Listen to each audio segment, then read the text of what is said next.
పులంట ఇంత పండుకున్నదంట లేచేస్తుందంట. నేను కూడా దానికోసం వేసిస్తున్నాను. మా దగ్గర గోరుంది, మా దగ్గర వెల ఉంది. రమ్మను పులిని చెట్టు పేలాడగట్టే బాధ్యత మా కార్యకర్తలు.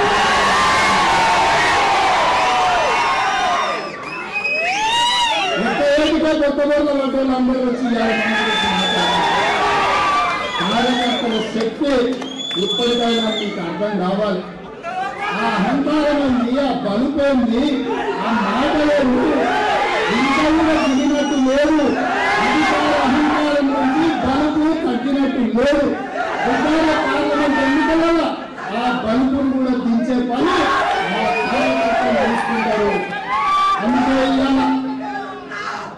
ఏది పడితే అది వాగకుండా ప్రజలు తీర్పిచ్చేందు, ప్రజా ప్రభుత్వాన్ని ఏర్పాటు చేసేందు స్పష్టంగా ప్రజల దగ్గరికి వెళ్ళినప్పుడు ప్రజలకు మేము చెప్పినాం, దొరల పాలన వద్దు, ప్రజాపాలన కావాలి అని ప్రజలు ఆశీర్వదించిండు. ఇవాళ ఆశీర్వాదంతోనే మేము తెలంగాణ రాష్ట్రంలో ప్రభుత్వాన్ని ఏర్పాటు చేసినాం. తెలంగాణ ప్రజల ఆశీర్వాదంతోనే ఇవాళ గ్రేట్ బ్రిటన్కి వచ్చినాం. ఇంతమంది కుటుంబ సభ్యులందరినీ కలుసుకున్నాం. ఇవాళ కేరళలో చూసినాం. ఒకప్పుడు అక్కడ కలుషితమైన వాతావరణం, కానీ ఇక్కడ ప్రజల సహకారంతో దాని ఒక వ్యాపార కేంద్రంగా, అభివృద్ధి పర్యాటక కేంద్రంగా ఈ ప్రభుత్వం ఈ ప్రజలు తీర్చిదిద్దేలు.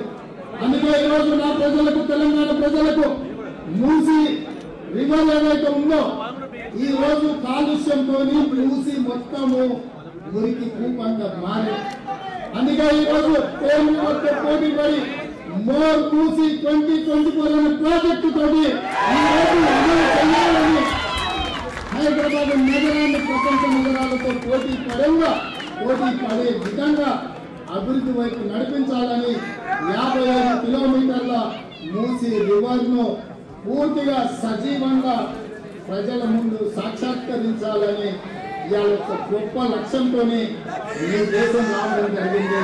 ఇవాళ వాటన్నిటిని కూడా మా అధికారుల బృందంతో పరిశీలించడం జరిగింది. రాబోయే 36 నెలలలో ఈ రోజు మీ దగ్గర ఉన్న పేర్ రివర్ లాంటి రివర్ ని, మూసి రివర్ ని ప్రపంచంలో ప్రతి పర్యాటకుడు హైదరాబాద్ నగరంలో మీరు 6 గ్యారెంటీలను ఎప్పుడు అమలు చేస్తారని బిల్లారంగారు శాసనసభలో మాట్లాడుతుంటే, మొన్న జరిగిన ఎన్నికలలో ఆ పార్టీ నాయకులను బొక్క బోర్ల పడేసి బొక్కలు ఇరగొట్టినా బుద్ధి రాలేదు. ఇవాళ ఎంతో మాట్లాడుతుంటే రాబోయే పార్లమెంట్ ఎన్నికలలో చూస్తున్నాం. మిత్రులారా, బిల్లారంగా చార్య శోభరాజుకు సవాలు విసురుతున్నా.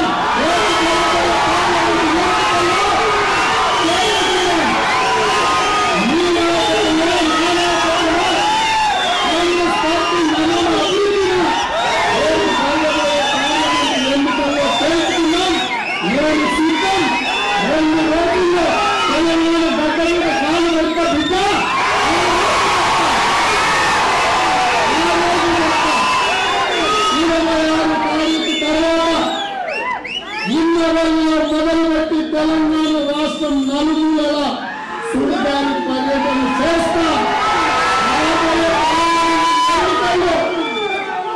మీ నిజాం లేకుండా 100 మీటర్ల గోటి తీసి పాతి కొడతామని చెప్పి మీరందరూ సాక్షిగా నేను చెప్పదలుచుకున్నాను.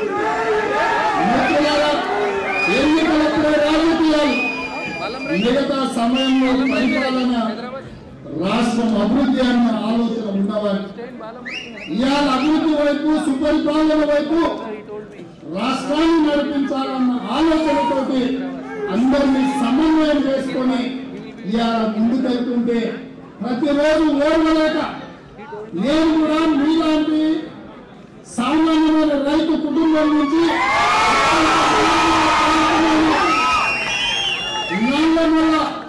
అడవిలో నుంచి వచ్చిన నేను గ్రామీణ ప్రాంతంలో ఉన్న రైతు బిడ్డగా అతి సామాన్యమైన కుటుంబం నుంచి కార్యకర్తలు మొదలై